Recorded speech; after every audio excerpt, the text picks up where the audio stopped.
Welcome to Gadgets for Families, the tech podcast that almost didn't happen today. Well, we would have made it happen, right? But it may not have been quite as good. Yeah, we would have made it work, but you know, we'll talk about why here in a second. But we had some technical difficulties before we hit record. But this is the tech podcast for everyone that's already learned everything there is to know about Apple's new iMac. There isn't much. It has a new processor. Right. Move on with life. And have opinions about the new MacBooks. And boy, is there a debate about the new MacBooks and all of the configurations and stuff like that. And then it's also for those of you that say, what new MacBooks? And why do I care?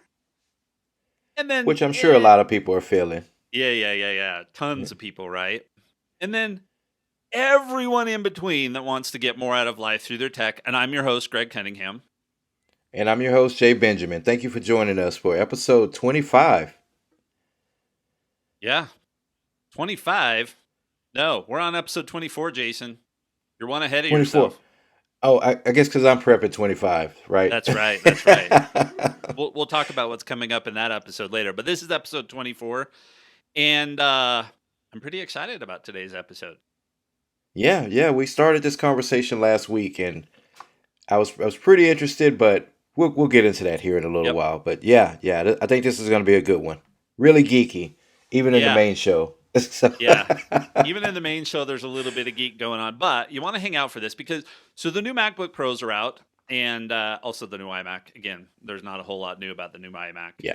And if you're in the market for an iMac, you know it. So, but the new MacBook Pros, they've been out for about a week, and I'm excited to say that I have one, which is why we had a little bit of recording difficulty this morning. We'll talk about that later on in the show about what could have contributed to that. But I've been using it for a week and filling in Jason on some of the things. You know, I'll send him a text and a couple of screenshots, and he's almost in disbelief on a few things. But today, we want to talk about what I got, what I think of it, and then the most important topic that I think everyone could benefit from listening to is how I arrived at the decision that I made. So if you remember, Jason and I talked, was it last episode or the one before? I don't know, one of the last two episodes.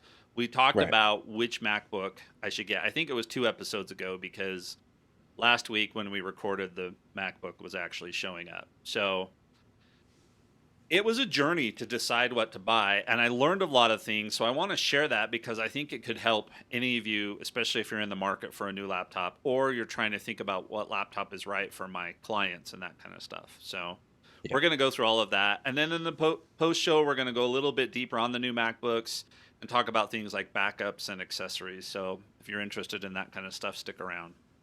Yeah. Now, before we do all of that, don't forget to subscribe and follow, not only here, but on the YouTube channel. Just search for Gadgets for Families or GDGTS, the number 4 FMLS on YouTube. Find it there, and there's links to all of that stuff in the show notes. Subscribe to that YouTube channel. We're publishing all of our episodes in their entirety, the video version. You get to see us sit here and talk to each other for an hour or so. And yes, Jason, the last 2 episodes have been very close to an hour. So we're going to keep that going today. But then also we're publishing the individual segments as video chunks as well. So you can go in there and you can see that. Plus we're putting out some shorts, and there's some cool MacBook stuff in there if you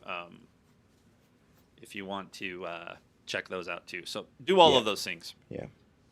Jason, story time. I'm going to let you kick off story time. Right. So my first MacBook that I remember owning myself was that first gen MacBook Air. You remember that one? That was the one Steve Jobs came out with the manila envelope under his arm, and he did the presentation or whatever. And he pulls this laptop out of the envelope, right? And at the time, it's hard for folks to visualize that now because everything is so thin and so powerful now. But at the time, laptops were like pretty thick, machines, right? The MacBook started making them. The MacBook Pro started getting smaller and smaller, but he whips out this MacBook Air. It's super thin, it's super powerful, and it was nothing that anyone have ever seen before that, right? And I remember being in love with that, right? It was a full laptop, thinner on one side than the iPad and anything else So that was my first one. I loved it ever since. I still recommend the MacBook Air, although it's not as magical as it used to be. Right? It's still a really good machine, and it's still super thin, super light because that's the focus of it. But do you remember what your first MacBook was? I do. And before I tell you that, the MacBook Air is still the machine that most everybody else should buy. We're I still think both so. saying that. So even though it may not be Yep. quite as magical as it was back then, it's still the one that most everybody should buy. And we'll get into that a little bit. But Right. so I remember my first MacBook, but I want to go back even further. So we had Macs in our computer lab at the high school that I went to, and Okay. I was an editor on the school paper, so I was helping put the paper together. So I did stuff on that. But when I graduated and went to college, I took all of the money everybody gave me, and I got the Mac Macintosh Color Classic. So it was Okay. the first all-in-one, and it was, it wasn't very big. I think it had 4 MB of RAM or something like that. Right. That was the first Mac that I ever owned myself. So that was really cool. I thought I was really awesome because I had a color computer and it was a Mac and it worked Yeah. fine. And I bought it at the University of Utah bookstore, and they did have education discount back then. So that was my very, very first Mac. My first MacBook was when I first started my consulting company in 20 end of 2019, first of 2020, and that was a MacBook Pro Intel, one of the lower end ones of those. So that was my first MacBook. That one Yeah. wasn't magical. It still had the butterfly keyboard. So Yeah. I probably should have got the Air at that point, but I didn't. So yeah. So Color Classic, look it up, man. It was a great device, and I remember. So I had it for a year for college, and then I went on my mission for 2 years, and it sat in a box. And Mhm. then I came home and used it that next year for college. And I remember a few years later booting it up because I wanted to play Where in the World is Carmen Sandiego, which Right. was a really great game on that Mac. So, and I remember how long it took to boot up, and I said, "Yeah, never mind." Yeah. Yeah. And that was one of my first questions too, um, when you were doing your setup and testing. And again, I don't want to spoil anything. We're going to talk about that, but I remember, going from some of those older Macs and at jobs and stuff like that, and all the way to this M2 that my wife uses, and it seems like it's never really off to me, right? The boot up is just so fast from being totally off to booting up to where you can actually use it. It's like crazy fast, and it never seems like it's off. So I figured that it would improve a whole lot, with your M3, and you timed it, Yep, and yeah, I was impressed. yep. All right, but before we do that, Jason, I think this is a great tip that you added in here because I'm going to be talking about this new MacBook that I purchased. All of the Right? press and everything is on these brand new MacBooks and the new iMac. But Jason, I think you have a tip, especially going into the holiday season for folks Yeah. that maybe don't need the latest and greatest and are more budget conscious or can't justify some of these purchases. So talk to us about that. Right. So not just those folks, but me included. So this tip this week are for people who are just like me and hate to pay full retail for your devices. It's almost like a game for me, right? I would want something, I would want it, and I would want it for at least $3 off. You're right. That makes it feel better to me, but and I'm exaggerating. I want it for a lot more than $3 off, but as long as it's not full retail, I feel like I'm getting a deal. So today we're going to be talking about, the new MacBook, the new iMacs and things like that. And one of my worries were that people were going to stress out about which model they should buy and which one that they want but don't necessarily need or can afford, right? So my tip this week is buying refurbished devices directly from Apple, right? You have that ease and that relief of buying it directly from the source, right? Not some guy on Facebook Marketplace or one of these resale shops or something like that just to look for a deal. You can get these directly from Apple. Um, they're backed by their 1 year warranty, just like a new device. You will have the option to put on the additional Apple Care coverage if you want it. And yeah, yeah. So basically, it's buying a new device, for cheaper. right? It's refurbished, but we're talking about certified refurbished. We're not talking about someone that just took good care of it and they took a Clorox wipe and wiped it down and they're like, here, it's refurbished. No, I No, mean Apple, they really refurbish it, right? I mean, from my right, understanding, right, they take it apart, they make sure everything's good to go. yep, So yeah, this is not everything. Amazon refurb. Right. They'll exactly. And that's what I was referring to. A lot of these people they say, oh, it's refurbished, but no, they just got a good looking device. They cleaned it up. You get it, and three or four of the keys aren't working because they didn't check everything, right? The volume button or volume key on the phone or tablet is not working because that's one of the things they didn't check. So those are actually used. But this is actually refurbished, right? They'll run the diagnostics on it to see every little thing is working as it should be, and then they'll send it to you for, in some cases, hundreds off of the retail price. So to get to it, there's no link or something on the main page. So how I've always got to it is you go to the Apple site, apple.com, and in the search bar, just type in refurbish or refurb or however you want to word it, and you'll see a bunch of options come up. But just hit enter. Just hit enter and it'll take you to their actual refurbished page. So I'm looking here, says at the top, certified refurbished, guaranteed Apple quality, right? You're buying it directly from Apple. Down at the bottom, you'll see the different categories. Now they have Macs, iPads, iPhone watches, Apple TVs. Almost all of their products can be found here during certain times. This store changes a lot, and I'm checking it a lot too. Whenever I'm looking for a new device for someone or checking prices for someone, I'll check here. And They it's also have a generally it's clearance section, generally about right before the next one releases that they start putting right? refurbs.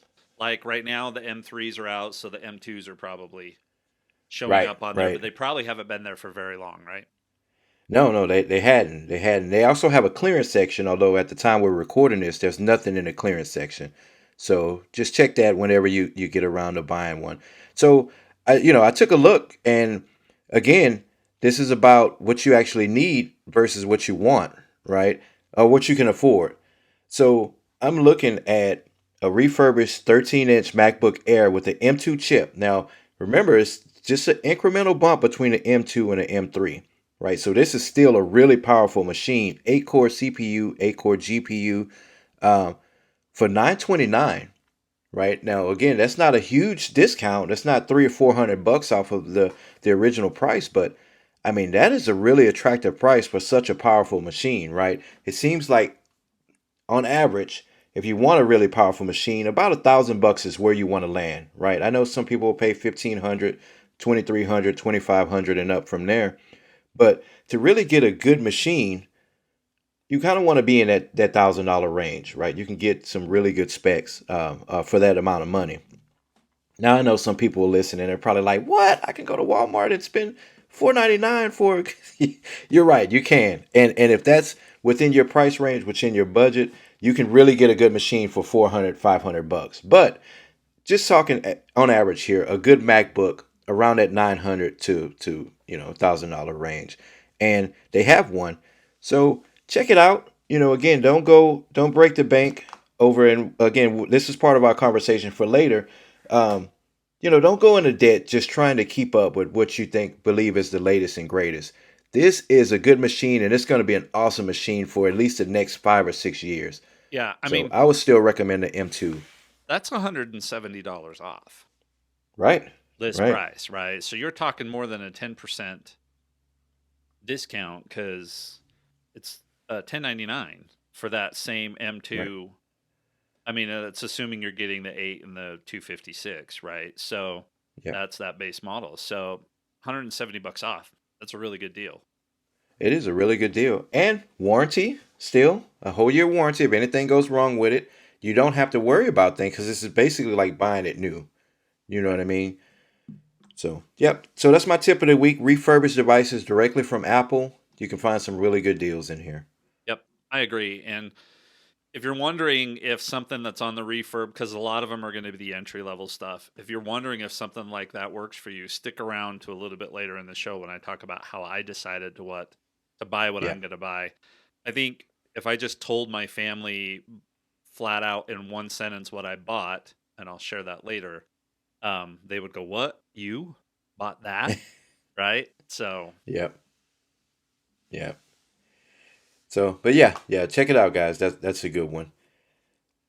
So, Greg, we have some follow up here. We want to talk about moving to a keychain, right? Now, I remember when you told me you were still using last. You explained it on a previous episode, right? You had a subscription.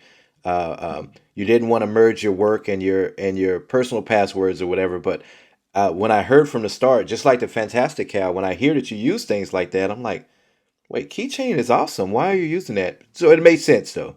Yeah, I mean But so they've you done. made the move. I made the move, but they've done a lot with Keychain, right? I mean, one of the biggest things Yep. they added was family password sharing.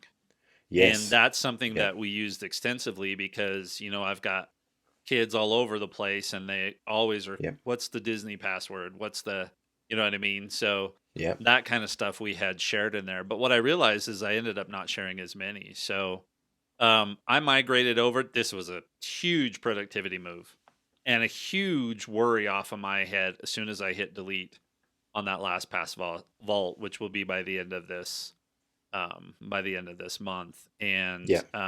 but I mean, it is so slick. There's some applications. Zoom is one of them. Zoom won't actually the application won't allow keychain to fill in, and that Right. gets a little It's frustrating. I think it's some of those web authentication Yeah. things. A keychain won't detect it, right? Yep. If they're using some kind of weird web authentication, it Yep. won't pick it up. So I run into that frustration too. But man, the trade off is I mean, other than that, still though, I great. mean, here's the thing: on places where I have to put in multi-factor authentication codes and stuff like that, now that Hmm. Keychain holds those Yep. too, I'm clicking on the one, I'm putting my finger on the Touch ID, and it's Right. filling in the user ID and password, and then it goes to the two-factor code screen, and it's got the right one there, and I just put my finger on the Touch ID sensor again. Please put Face ID in the MacBook because then I wouldn't have to do any of this. And I'm Right. done, right? I mean, none of this going into Authy or any of these other things. I have a couple of things like I have to do in a Hmm. specific authentication apps that are designed for that platform, but other than that, this is just all smooth. I mean, I had the same problem with Zoom and LastPass, right? LastPass wouldn't fill in the Zoom stuff either, so I Okay. didn't. It's not any worse there. So yeah, and it's Yeah. just I won't have to. One, I won't have to pay the subscription. I mean, it wasn't huge. It's like $48 for the family plan over Hmm. the course of a year, but I won't have to pay that subscription, and I don't have to worry about them getting another breach. So I Yeah. mean, if Apple gets a breach, I have a way bigger problem Right. than just my Right. passwords. We all do. We Yeah. all do. Yeah, that So that might be apocalyptic. So, yeah. So but let then that be tip number two, guys. That's a good reason to stop using the same password for everything, right? We've oh been saying from please, the very beginning. We've been saying for years, stop using the same password. I know it's easy to just remember the one password, but yeah, stop doing that. With tools like this, using Keychain, it motivates you to use a different password because you don't have to actually remember it, right? You just have to remember to be able to access those passwords. But you can use these more complex passwords, right? The long hexadecimal yeah, passwords that Apple generates. You can use those, and you don't have to worry about remembering it. It'll all be in your keychain. So yeah, that's tip number two this week. Stop using yep, that same password for everything. absolutely. And I just let Apple generate passwords for me all the time. Now I have noticed, and Right. I don't know why this is, but I've actually had this problem with Disney a couple of times. It seems like my Disney password. I don't know if somebody's been trying to hack into my Disney account or if it's because Hmm. my Disney stuff is through Verizon, right? Because I get it free with my cell phone subscription. But Disney, a couple of times, I've had to reset my password out of the blue. It's just kind of stopped Really? recognizing it. So, which is kind of weird. And there was one other that it didn't seem that either I hadn't updated the password in LastPass when I exported and imported or Hmm. something. But I mean, it's been fine. And I've tested all of the key stuff, right? You go through anytime you do this before you delete the old, you test the banking accounts, you test the Apple ID, you Right. test Right. The all of main that key, ones. Yeah. all of our subscription stuff, all of the stuff that I need to run the business. So, yeah, I'd highly recommend this. If you're on another password manager and you're in the Apple ecosystem, take a hard look as to Yeah. why. And Yeah. if you're They've on one improved it. and you need to be on one, you'll know it. Yeah. But for most people, just use Keychain. Yeah. So, Greg, what's going on with these AirPods? So I think so. It's fall here, and the leaves have finally dropped enough, and actually I'm taking off right for Thanksgiving, and I thought, Yeah. well, I better get the leaves up off the lawn before that. And right now I have to borrow my father-in-law's lawnmower. He lives about a mile away, so I Hmm. ride my bike down there, and then I have to slowly drive the lawnmower back because whatever its top speed is not good, right? Slowly drive it back to my house, and so normally when I do this, I don't want to take these AirPods Max out there because I'm always getting stuff blowing all over, Right. right? When you mow, and Dust these would and just be yeah, harder to chunks of clean. leaves and Yeah. yeah, twigs and So stuff. Yeah. I use my AirPods Pro, or I used to use my Beats, and I always have to, if I'm listening to a podcast, I always have to crank the volume up so high that it starts to crackle and distort, and it's that super super sharp sound in your ears, right, when it's maxed out. Yeah. Well, so I've got the new AirPods. I've got it set up just the way I want them. I still have uh, conversation awareness turned off because that hasn't worked. Hmm. Um, so I get on the lawnmower and turn it on and start going, and I realized, oh, I didn't touch the volume on my AirPods. So they are doing such a better job of Okay. After this canceling last out the update. lawnmower sound in that adaptive noise cancellation mode than my last Okay. set did. So great upgrade there. I mean, I've already talked about how I think they're such a huge upgrade. They're better on my bike, but now with the lawnmower, I didn't touch the volume. I could listen to the podcast at a normal volume level. I could still hear the lawnmower humming in the background, which was fine. Right. But if you're considering upgrading your AirPods Pro, like if the battery's starting to get long in the tooth, on the other ones, don't forget Best Buy will take them as a Hmm. trade-in. And I can't recommend the new AirPods Pro highly enough because Right. it just made a huge difference. So Okay. Good. Good. I still am not having any issues with my with my AirPods, but I do. I want to upgrade. I want to upgrade. All right. We got my wife some of the beats you recommended that link you sent, and she's been happy with them. She's been trying to see how long she can really push the battery life because her battery life was horrible on her old AirPods. So yeah, she's happy with that too. So well, and I'll be upgrading soon. my daughter took mine. I mean, instead of trading it in, I mean, she gave me the same that Right. Best Buy would have, like $40 they would give me for a trade in, but she took them and Right. they're fine for her. So And no issues with the battery. no, but I don't know that she knows what the battery should be like, Right. right? Yeah. I'm sure it wasn't great, but Yeah, coming from she doesn't have a point of reference, so it should be still pretty good. right. All right. All right, so Jason, should we dive into MacBook stuff here? Yeah. Yeah. Let's jump into it. This is again. This is. I think it's going to be a good show. Let's talk about it. All right, so just two quick things, and we'll give you some more geeky stuff in the post show about the MacBooks because, of course, a whole bunch of other stuff comes out. But I just Yeah. want to do one little PSA here. Um, the base M3 processor, the new processor that they announced. So there's the base one, then there's the Pro, and then there's the Max. The biggest thing you need to consider if you're going to think about the M3 versus the M3 Pro is whether you want to easily run multiple monitors or not. So like Right. my setup right now, I've got the laptop open and I've got two monitors. It can be done on an M3 processor, but it probably shouldn't. They are not Hmm. designed to drive two external monitors. They're designed to drive one. So you have to jump through some hoops with, USB docks and dongles and that kind of stuff. And Right. most people shouldn't go in that direction. So, And that surprised me. That yeah, surprised me when I saw that on the notes. That's going to catch a lot of people off guard, especially folks who need and depend on multiple monitors to get through their workday. yep.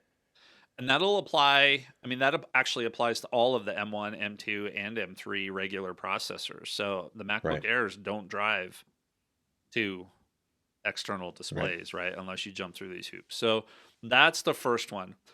The second one is if you've been in the market and been looking at this, there's a lot of debate over 8 gigabytes of memory in the base model, right? Hmm. And that goes for the MacBook Air too. Okay. There's a lot of debate over that. Stick around because we're going to tell you how to work through and figure out whether that's a big deal for you or not. Yeah. The vast majority of people, 8 gigabytes of Apple memory is probably just fine. Yep. You probably And don't need and to go for there. we're really going to stress that today. That is plenty. That is plenty. You'll hear the, some of our more geeky, techie listeners. They're going to hear those debates and they're going to be like, wanting to go to 16. We're really going to stress 8 is enough for most people, especially if you're gifting it to your child in college or family members or something. It's enough. It's enough. Yeah, stick around for my discussion because I'm going to talk about that, Yep. my use case specifically, and I'm going to give numbers. So, Yes. so yeah, so definitely the bigger debate there is the fact that when you upgrade, it's so darn expensive. And memory It just is is. not that expensive, and that's where Apple gets all their margins. So we'll talk about that. We'll also talk about that related to the hard drive space. And then the other big set of debate is that when you used to go even from the M2, the regular chip, to the Pro chip, there was a huge, huge leap. And then there was a Yes. smaller leap from the M2 Pro to the M2 Max. Well, they've actually made the M2 Pro be more in the middle. So it might even be a little bit closer to the regular chip versus the Max chip, which I think is okay. So those are all the debates all of the debates that are going on, okay? My advice to you is listen to the rest of this podcast and Yep. then do some of the things that I had to do because I started to fall into this trap of getting caught up in these debates, and we don't want you to do that. So we're going to talk about what I got, what I think about it, how I set it up, and some performance stuff. Yeah. And then I'm going to tell you how I figured out what I needed. And hopefully you can apply that too. Yeah. Yeah. So let me set this thing up. If you've been listening to the show for the past few weeks, Greg and his old Mac, they kind of reached the end of the road, right? They were talking divorce and they couldn't work it out. I believe one of your texts to me one evening was, I'm about to throw this thing out of the window. I just can't deal with it anymore. So out of nowhere, Apple announced the Scary Fast event, right? It kind of caught us all off guard because we kind of heard there were going to be new MacBooks, but we didn't know how Apple was going to announce it. Sometimes they just throw stuff up on the store and just let people have at it. So at the time, we were kind of debating it, talking it through. Do you wait for the new rumored iMacs, the rumored iPads that are coming out next year, or do you go ahead and make the jump to the new MacBook if it's worth making the jump, right? Because if it was just a speed bump, Apple wouldn't do a whole announcement, a whole keynote for it, right? A whole video production at Apple Park and all of that. They would just throw it up on the store. So we knew that it was going to be pretty good. So at the time, we weren't sure which direction you were going to go in, if you were going to hold out. And remember, too, holding out for a rumor iPad next year is just that, right? We don't know if the iPads will be just a speed bump, same body, same form factor, and all of that. So let's get into some of the decision making process. Well, we'll talk about that later, but I guess just to kick things off, let's tell everybody what you decided to go with. You All know, right. So here's the horror story, though. So the MacBook delivered on Tuesday. I got it right? mostly set up, and I had my old MacBook unplugged sitting next to me right as I'm doing some of the setup, and I'll talk about that in a minute. But here's why I'm glad I didn't wait and why there's no way I would have made it until spring for a rumored Yeah, iPad is close the lid on the MacBook, which means it should have gone to sleep. It wasn't charged at 100%, but I can't imagine it was below 50%. right. And I open it up the next day to check something on it, and it's dead. Yeah, And Wyatt was home over the weekend, and he's got the one, not a full generation, but he's got, they had the 2019 versions that had the butterfly keyboard, the horrible keyboard, hmm, right? Which is what Wyatt has. And then yeah, mine was a mid 2020. So they're only like 6 months apart, right? From a hmm, generational perspective. Well, he told me he can't leave his unplugged overnight either, and it dies. right. So that was my thing that made me say, okay, I'm glad I did this. So here's what I bought. you're going to notice if you listen to the episode 2 weeks ago, this is not what Jason recommended. And Hmm. this is definitely not what I thought I was going to get. So I bought the M3 Pro. I'll explain why I wanted the Pro later. I got the base M3 Pro model. And that's the phrase that I think everybody that knows me would say, wait, what? You got to base anything when it comes to technology? Right, right. Because that's just, that I doesn't was pretty happen. surprised too. Yeah. Yeah. So 18 gigabytes of integrated memory and 512 gigabytes of SSD Right. space. So definitely got the base, and yes, I got black. I'm wearing my black polo today.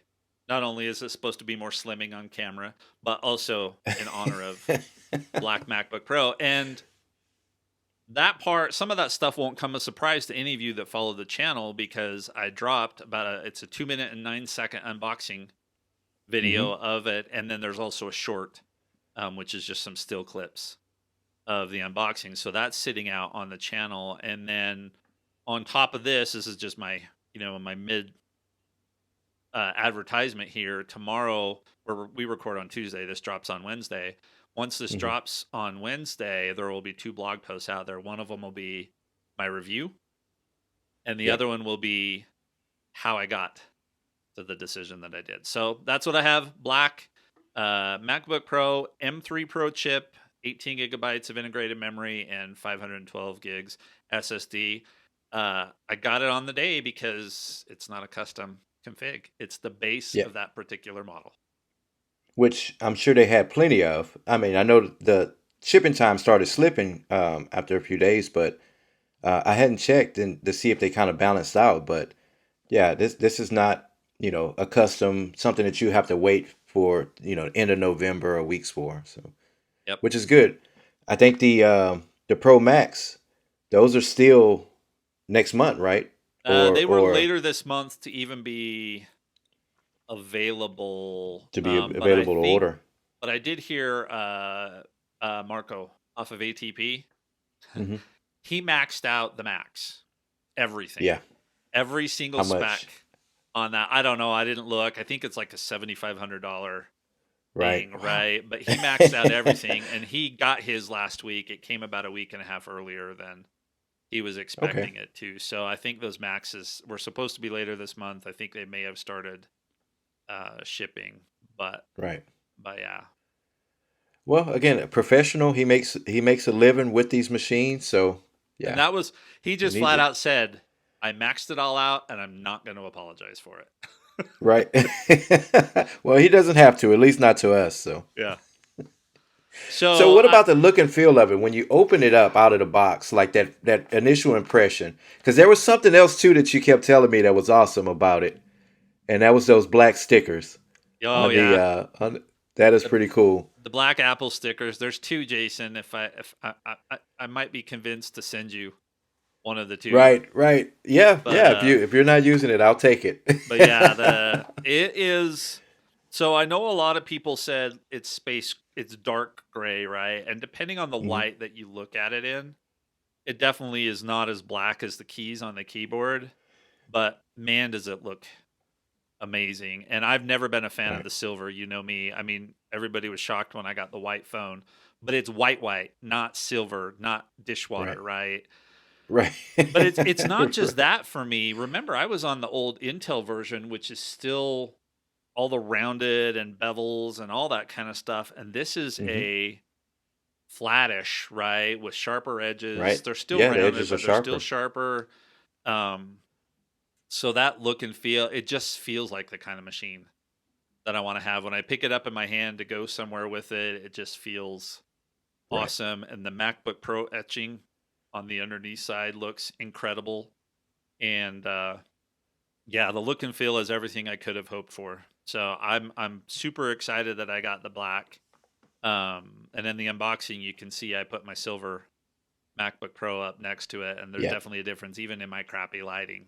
So And what about the fingerprint and smudge stain? Are you seeing that new method that they use to get the color in? Is it really preventing it's those better. smudges and stuff? It's better, especially on the top.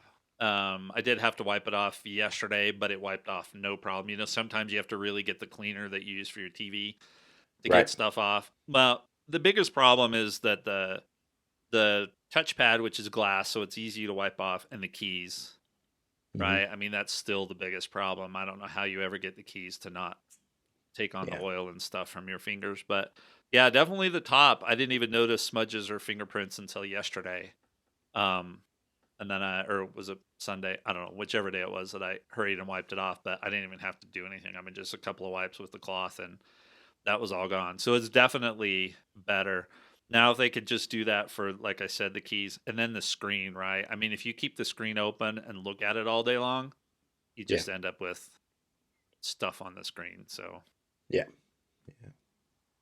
All right. So we finished recording. You were going to go for a ride. You were going to eat some lunch, do some other stuff with your company and all of that. So I think you got your workout in. You did a quick unboxing video for the YouTube. Thank you for that. Uploading that because the phone one was awesome. So this one's great too. So you got all of the grown up stuff out of the way, and now it's time for the good stuff. yep. So let's talk about this setup process. How did that go? Because Yeah, you were on the fence about I was. should you start fresh or should you just go ahead and just move everything over and get to work, right? Because that's what got us started going down this road was is this just tools for us or do we get time to tinker and all of that? So did you hit the ground running, just do a restore, or did you start fresh? Well, first I had to publish all the podcast stuff. So I don't even think I got to this Right. until like 4 or 5 o'clock that afternoon. And I had Yep. decided that I was going to set up fresh. And part of that was some of the research that I'll talk about here in a bit that told me Hmm. how I was using the machine. But also, I had some problems with that other machine, right? And going from Intel to Apple Silicon, the recommendation was probably a good time to start fresh. Um, so I went fresh, and the vast majority of it was super, super easy. I mean, it was like setting up a new iPhone fresh. Right. Oh, the only problem I have with the iPhone is just the sheer amount of apps that I would have to download on the Yeah. iPhone, but I don't have that problem on the Mac. And Um, they took that setup process that they introduced with the phones and moved it to the Mac and the iPad and other devices. And yeah, it basically holds your hand and walks you through the setup. yep. I did have to sign into iCloud a couple of times. In fact, I signed in the first time and then it said it failed, but then it looked like it signed it in. So I thought I was Hmm. okay. And then when you asked me the reboot times, and I said, well, let me test it. And I did a reboot. When I came back in, it made me sign into iCloud a second time. But this isn't the only device, not even Mac. Um, I've noticed it on phones and stuff like that too. So, Hmm. Jason, your bubble notification for the thumbs down just pulled up again. I think that's Oh, hilarious. I forgot to turn that off. So I didn't see it on the screen, but yeah, I Yeah, forgot to turn that off. no big deal. But so I had to do that twice. And but like I said, I've noticed that on phones and other things a couple of times as well lately. I think this goes back to our conversation. I actually removed it from today's show about is Apple stuff really in sync or not? The back end, Hmm. is it stable yet? And then the other thing I had to do was OneDrive because I do a lot of OneDrive is my business stuff. I had to set up the sync a second time. So OneDrive by default will download everything to your hard drive, and I don't want it to do that because I don't need all of our old episodes and stuff sitting on here. So I only want Right. certain files and stuff in my OneDrive to sit on my computer. So I set that up once and then had to do it a second time. But it's not a big deal. OneDrive's really good about removing everything, and that's also happened before.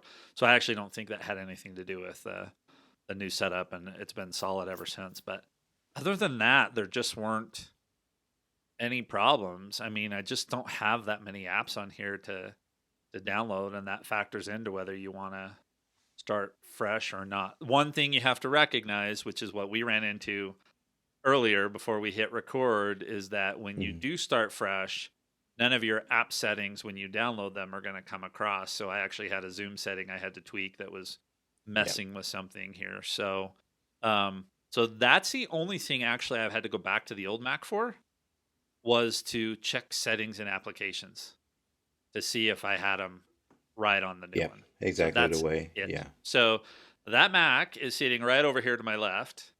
Hasn't been turned on since Saturday, and I'm going to do all of our publication today. And if I don't have to refer back to it, then I'll wipe it overnight tonight. It'll go in the box and be sent back to Apple for trade-in tomorrow.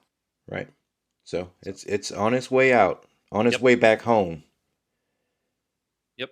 So that's pretty good. So we have an M2 Mac here, like I mentioned before. It's my wife's, but I'll jump on it. I still have my, I believe it's the third or fourth generation, or I think it's the third generation MacBook Air, um, which my son is using. I kind of handed it down to him, but it still has all of my information and stuff on it. So for me and anyone else who has an M2 a processor, it's just an incremental, speed bump for us, right? I don't think anybody should be upgrading from the M2 to the M3 unless you can afford that type of thing and you just have to be on the latest and greatest. But just like your phone, you're coming from a few generations back. So this almost seems like not just an improvement, but like a totally new machine, even though it's familiar because you're still on the Mac. But I mean, we're talking almost new, totally new hardware, right? The, Yeah. the form factor is a little different. The screen is definitely better. The keys, I'm sure, are different material. The keyboard, of course, all of the hardware internals are upgraded. So yeah, this is just familiar, a familiar device for you. But what do you think? How does it feel? Like performance and How stuff. I use it is familiar. What I'm using seems like I'm in the Right, future. Right. right, And I right. think the advice out there from people I probably trust is that if you're on an M1 or an M2 regular or pro chip, there's probably no need to Yeah. upgrade. If you're on an M1 and probably an M2 Max and you know you need the Max, there's a big enough leap in the Max Yes. chip that you probably definitely from an M1 and most likely from an M2 you want to consider it because like Marco, Right. you're probably making your living, and if this Right. thing can run Oh, because there's a big faster, enough leap in that price tag too. yeah. So, Oh yeah, yeah, yeah, yeah. So I mean, yeah. I mean, but base yeah, if you model need it, you know you need it. mine was only $2,000, right? The Pro Right. chip. You go up to the Max chip because I looked, starts at 3,500. Yes. So Yep. because you get a whole bunch of other stuff that goes along. So like I said, on Tuesday, I did all of our publication. And so I timed the video exports that we do, which is probably the most intensive thing that I have, which is also why I went to the Pro Chip, because I do spend a lot of time, especially for this podcast, exporting the video and doing those renderings out of iMovie. And so I did the timings there. And the Mm-hmm. most dramatic, let me go back. From a performance standpoint, you asked me to test the reboot. Right. Like I said, it took so long on that Color Classic with 4 MB of RAM. So this one took 11 seconds to go from a shutdown to the login screen and another Mm-hmm. 7 seconds to be loaded. So less than That 20 that is. seconds from full power off to get there. So Yeah. And there that was might not that. sound like a big deal to some folks because, especially our younger listeners who are born in a generation where machines just move at the speed of light like that. But I mean, we've come from a generation where we used to boot up machines and we can walk away and go and get lunch and stuff like Yeah. that. And, and then come back and it's still booting up. So this Yep. is, we're in the future, right? We're living in the future now. You guys, this is all just, 12 seconds, 14 seconds. Yep. That's all normal for you. But yeah, we're living in the future, Greg and I. Now you asked about Wi-Fi. I'm going back through our text Yes. is what I'm doing here. You asked about Wi-Fi. I haven't really noticed the Wi-Fi speed difference. Now it could be my network, right? Right. You have a So pretty fast network. yeah, But I noticed, on coming to newer devices, especially my iPad, my Pro and stuff. I did notice a big bump from the older iPads and the older MacBooks and stuff like that. The pages, they just seem like they loaded as yeah, soon as you put in and so you're probably just used to that for the last few years because your network, you have your GXP yeah. I've network and got fiber, so I yeah. mean that kind of stuff. What I would notice is uploading like the videos to YouTube. Um, which I refuse to do on Wi-Fi anymore when I realized how much faster it was for me to walk Yeah. downstairs and plug in a cable. And I could go from a 50-minute upload to less than 5 minutes.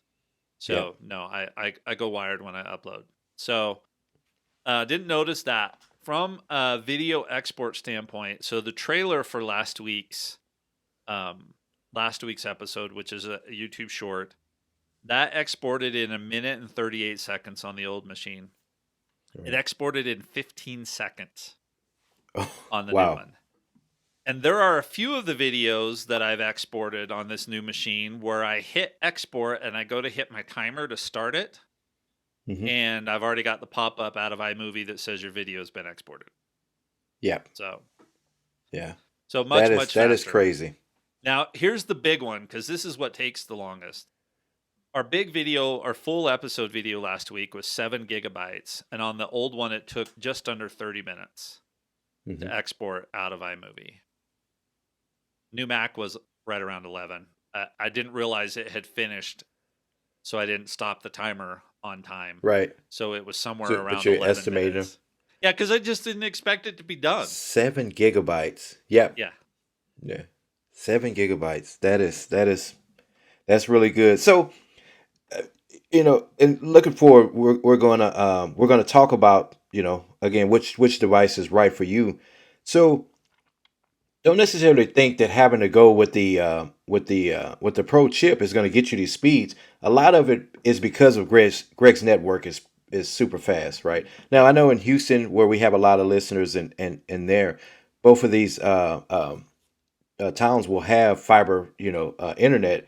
But if you don't have fiber internet, then don't expect those type of numbers anyway, because it's not just the processing on the machine, but it's your upload speeds from your ISP and all of that too. So, but Yeah. still, I mean that from 30 minutes to 11 minutes, And that's the that's export, amazing. so that doesn't have anything to do with my internet. That's all on machine, right? I mean, that's just Right. rendering the Oh, file the out of export iMovie. part. I thought the Yeah, yeah. export and the upload too No, was. I no, the thought you were upload calling all stuff, of that. the upload stuff, is mostly internet based. This is just flat out Right. saying export as 720p, Right. what Right. Right. quality, and go have a nice day. And so that is CPU, GPU, all that kind of stuff. I don't know exactly which one it Okay, pegs, that is but done on the machine. Yes. yeah. But here's the thing about the CPU. So I haven't heard the fans yet. Apparently, this thing has fans. I haven't heard them. Yeah. I just looked at this, and there's a couple of ways you can manage this stuff. You can look on Activity Monitor and see this, or I use Clean My Mac, and it's got a thing that I can pop up. So right Yeah. now, I'm recording in GarageBand. I've got 3 monitors running, and I've got Zoom going and recording local, right? Hmm. So I've got plenty of stuff going on. My CPU load's the highest I've noticed it's been. It's at Right. 29%. And that's so. Remember that number, folks. Even the less geeky folks that's listening, when we get into the conversation about is 8 gigabytes enough, listen to everything that Greg's doing. And we're recording a podcast. We're at work right now. I know this is this is a hobby for us right now, but I mean he's actually working on his machine. So if you do less than that at your job or at school or whatever, Yeah. I mean he's at 20, a little So over 20% utilization. that's CPU, Yeah.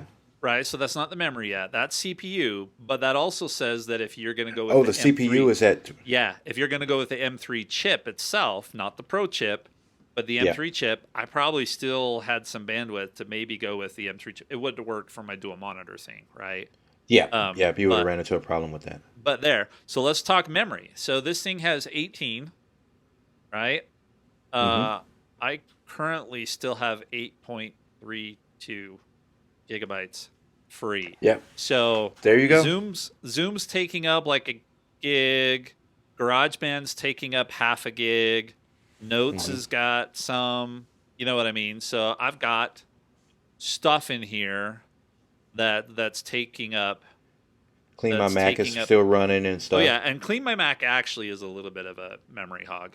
At least on Okay. the old machine, it would regularly, when it was trying to clean up the memory, would tell me that it was running out of memory, and I'm like, yeah, that's because you're running. So Yeah. but yeah, I mean, I'm I mean, this thing doesn't even. Yesterday, I figured out how to get it to break a sweat on the battery. And Hmm. that's because I had it powering my 4K external monitor off of the battery. And then finally I Right. could get it to do something. But this thing, I don't know how I'm going to make this thing sweat. So we don't do Right. 4K video. Um, but I Yeah. think even with what we do for 4K video, I think it would probably be fine. So Yeah. I think so. So yeah, and you've been sending those battery life numbers, yeah, let's talk and battery life. yeah, they you've Holy been cow. trying. Yeah. So my first thing to Jason was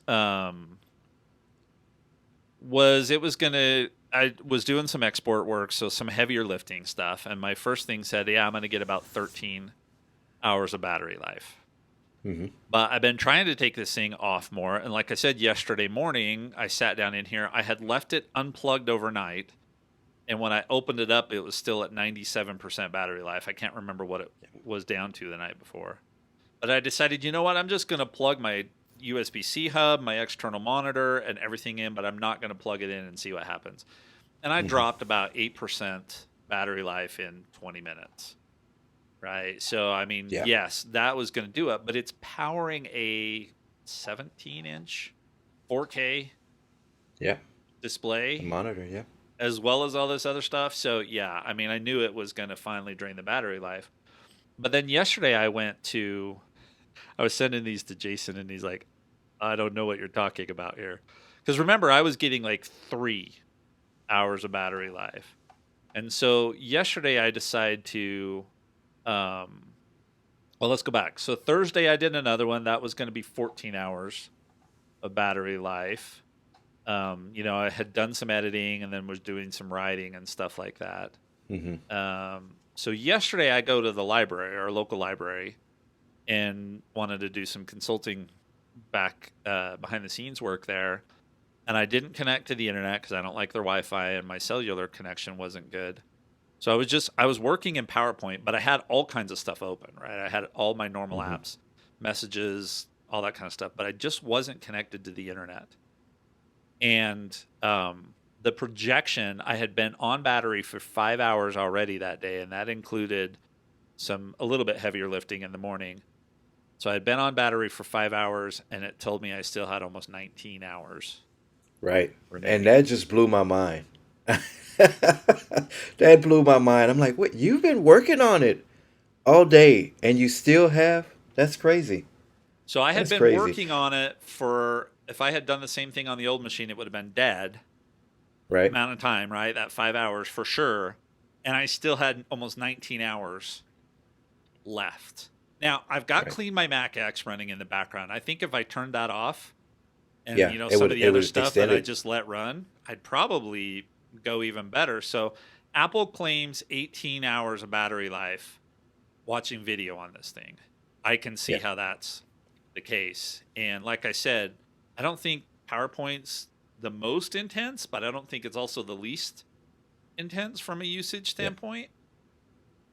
I was fine. Yeah. I can work Yeah. all day. I told Karen, I am so looking forward to taking this thing out on a picnic table and Yes. not having to run an extension cord to a power strip from the trailer through the campground area out to the picnic table. I'll just take this out there and sit, and I could work as much as I'm ever going to work in a single day Right. at a campground.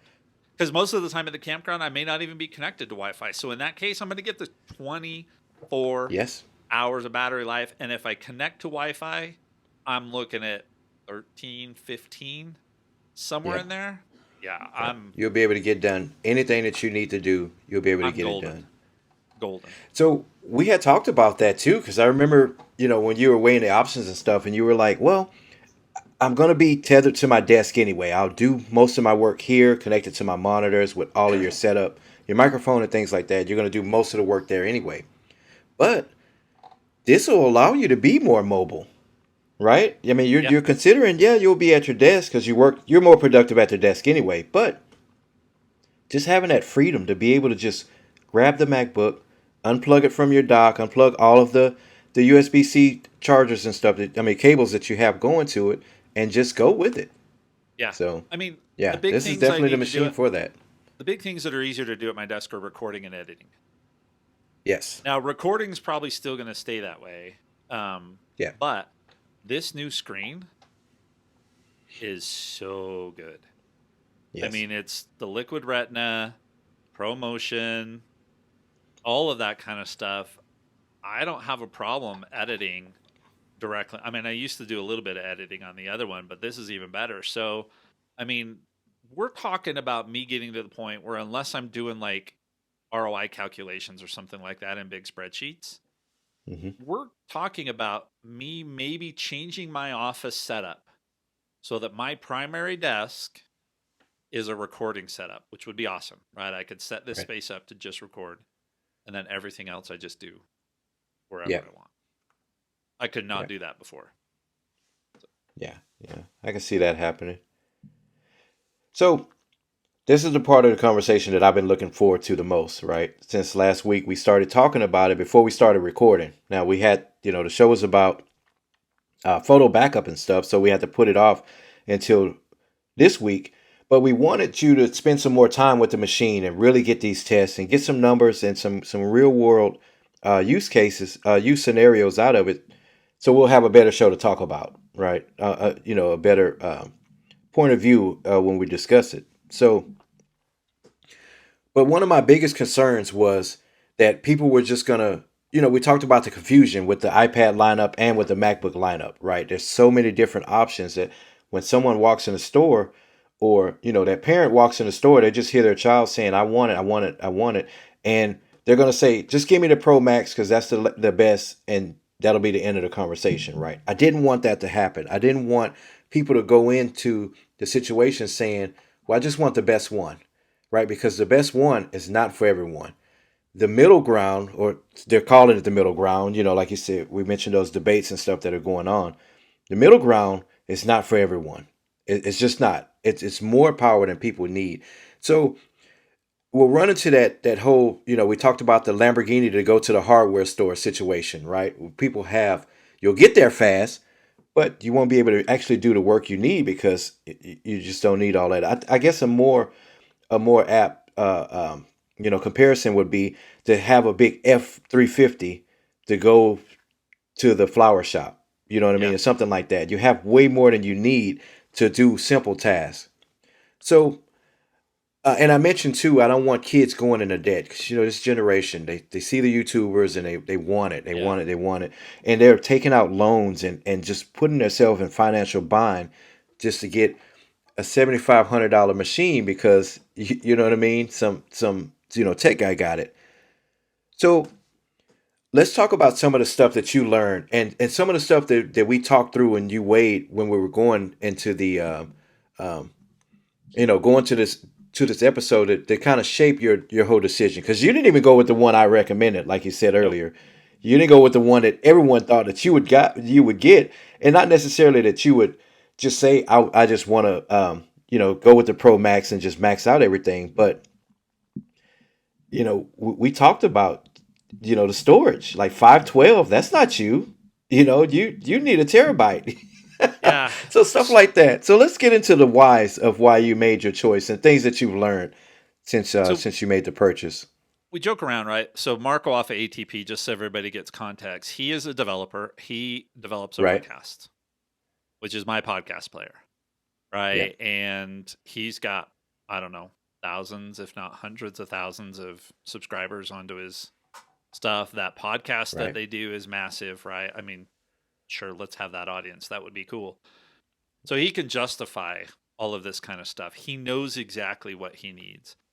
So I listen to a lot of podcasts, right? And I watch a lot Right. of videos on this stuff because there was all of this analysis. And I tried watching a little bit beforehand, but I pretty much made my buying decision and then bought it. And then Hmm. what happens is you start going, oh crap, did I make Right. the wrong decision, right? Because there was a whole bunch of debate about how much memory you need, how much storage space you need. And the chip, right? Because the Pro is a little less Pro than it was before. It's closer to the Hmm. regular one. So let me talk you through how I figured out what I was going to buy. Because again, I bought the entry level for this chip. Yep.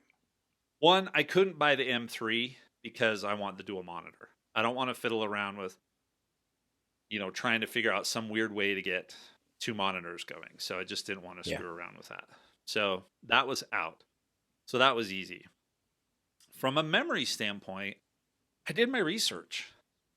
I pulled up Activity Monitor and Clean My Mac X, and I watched what it did while I did my heaviest lifting tasks. When Hmm. we're recording, how much memory am I using? When I'm exporting video, how much memory am I using? And I always had right about 6 GB available. And sometimes I would go into swap space, and just so those that aren't techie that are listening, swap space is how you get extra memory when you need it. Takes it from your Yeah. hard drive. Not a big deal, but I just wasn't anything. I did have this computer, the new one, get hung up at one point, and I had 10 gigs of swap space. I Hmm. figured out it was an app that was running in the background that got hung up, so I killed that, and it was fine. But so I watched that, and I always had 6 of 16 free. And remember, this is old Intel and old school memory, Yep. not Apple's new integrated memory. So the entry level for this was 18. I had 16. I usually had 6 free.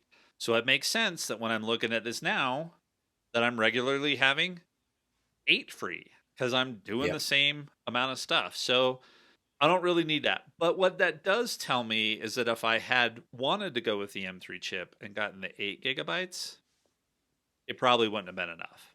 I would have been Yeah. hitting that limit, right? And needing to go into swap by a couple, and it's just not as efficient. So that's how I figured this out. So that's the biggest message for everybody is do your research, understand how you use this.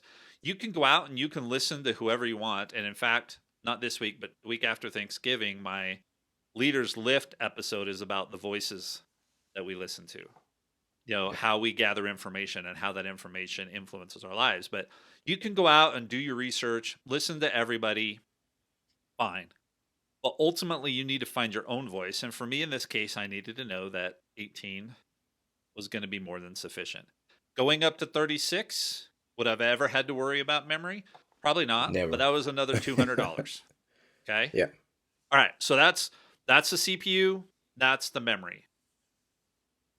Now, the other thing, just kind of take a step back. I'm coming from Intel. No matter what I got, it was going to be better, right? Because I'm going to Apple Hmm. Silicon. So this was going to be an upgrade Yes. no matter what. So that's the other thing. From a internal hard drive perspective, you had suggested I go up to a terabyte because then I just don't have to Right. worry about it. And I have a couple of times pressed into the 400. I had used 400 of 500, but I figured out what was going on there and I understand how to manage it better. So that's the other thing that I did was Hmm. go in and say, how do I really use my machine? And what I realized is that, like, I was at almost 400 on the old machine, and on this machine, I'm at 180, Right. which tells you I had a bunch of stuff Right. And I'm that sure a was lot of there. it was the iMovie, those iMovie, Correct. those temp files from iMovie and stuff. Yeah. GarageBand, iMovie, and all that kind of GarageBand. stuff. Yeah. And so when I looked at that, those were the only things that were local, that were only local, that would be taking up space. Hmm. Everything else was cloud based. So, like I said, I had to reset up my OneDrive sync again. That's because I don't want all 24 episodes of Gadgets for Families and all Right. 37 episodes of Leaders Lift and all their associated audio and video and all those other files. I don't need Hmm. them all locally on my hard drive. I usually need the files for an episode for the week after it launches because I'm doing a whole bunch of launch stuff, right? Right. Advertising, those kinds of things. After that, I just don't need it. So I went through and said, if almost everything's going to be in the cloud, do I really need to go and spend another $400 to go from 512 to 1 TB?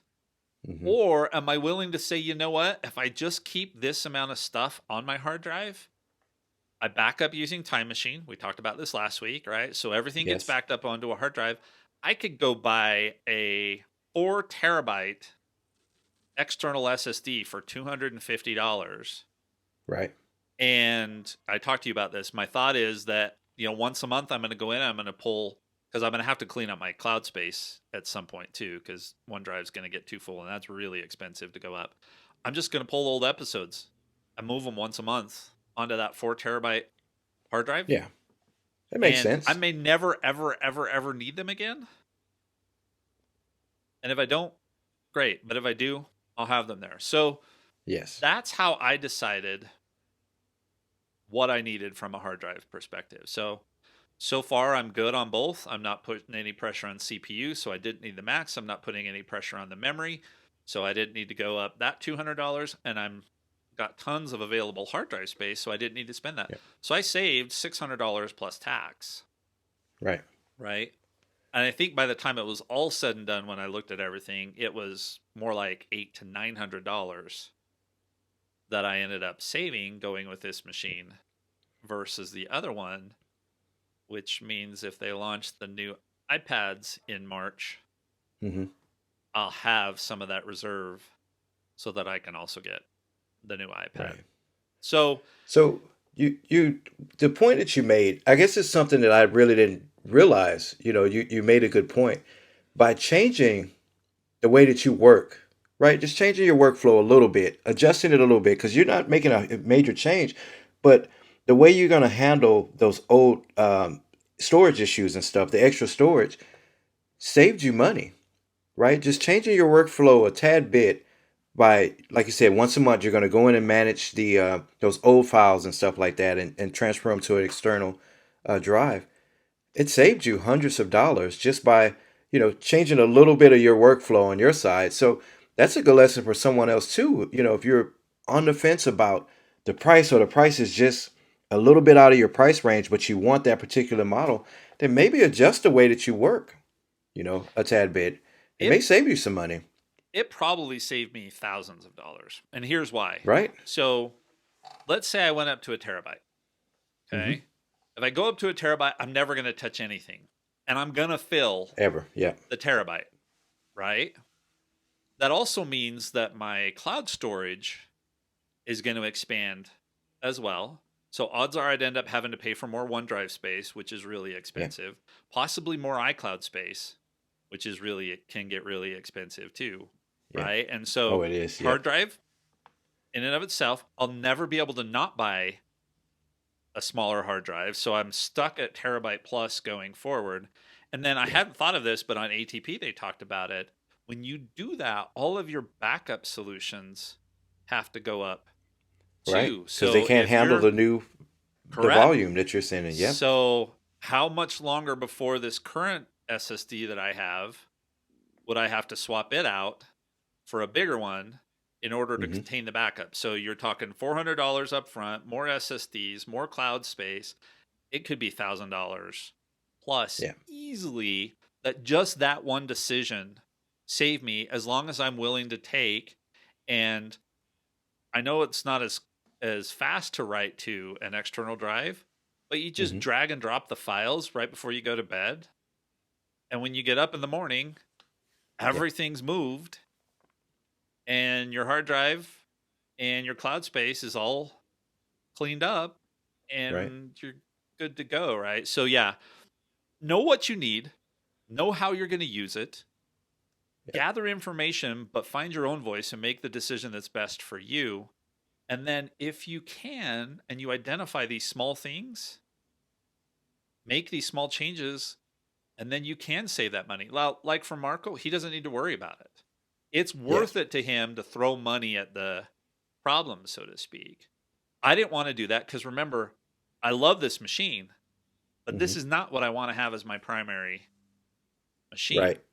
right? Right. So, Yeah. Yeah. So yeah, just adjusting the way you do things a tad bit, could save you money, and it'll help make that decision easier, right? Because I just knew Greg needed a terabyte, but I think the solution he came up with, and more on that on the post show too, because you actually saw it, you ran an idea by me that I thought maybe it'll work with the expansion slot that you have yeah. on there. So we'll talk about we'll get into more of that in the post show.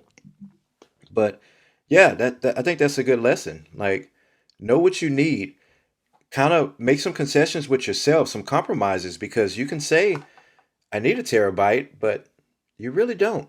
You really No. don't. And the money you would save too is another point too we need to bring up. The money, the difference between the 512 and the terabyte, where you can buy some pretty inexpensive external storage and still buy yourself some extra accessories and things like that with Yeah. the money that you'll save. So Yep. yeah, yeah, really good. Yeah. I mean, and if you want more on this journey, definitely look on our blog.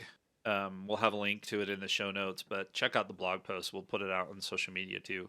There's one that I specifically talk about how I did this research and what decisions I came to and all that kind of stuff. Because if you just ask most people out there, they're going to tell you to pay for as much memory as you can afford and get at least a terabyte on these pro Yeah, machines. And that's probably good for a lot of people, but for me, it wasn't the right choice. Now, the MacBook Air that we're telling everybody else to buy wasn't the right choice for me for the dual monitor thing. right, Fine, but I also didn't need to spend the extra money. So, right. So what do you think, Greg? You think you made the right decision? so far, I mean, Yeah, I think so. the problems that I've had have nothing to do with which chip, which how much memory and how much hard drive space I purchased, right? They're just the things that come along with setting up a new computer and getting it set the way you want it. I would have had those problems even if I had maxed out the Macs, right? Right. All of these little configurations and all of that kind of stuff, I would have had the exact same challenge. So, we'll check in 6 months and see. We'll see how our podcast has changed things. If all of a sudden, you and I are trying to do multiple streams of 4K and these videos go from 7 gigabytes to 50 gigabyte size files, maybe at that point I do end up justifying either a bigger pro chip or going up to the max chip or something Yeah. like that. That would be, there would have to be something to drive that. But right now, I believe I made the right decision based on what I needed, not what I wanted. Because what I would want would be to never have to worry about any of this, right? So Right. just get Right. as much as I could. But I made the right decision based on what I needed, and I'm feeling really, really good about it. Yeah, I think so. So I see the last section here is should you buy it? But let's do something new. I'm going to catch you off guard real quick. Um, let's do this. Let's film a little short too. I'm going to give you some examples, and you tell me which MacBook I should buy. All right, Right? hold on. Let me write down the timestamps here because I'll just cut this as Okay. a short. So,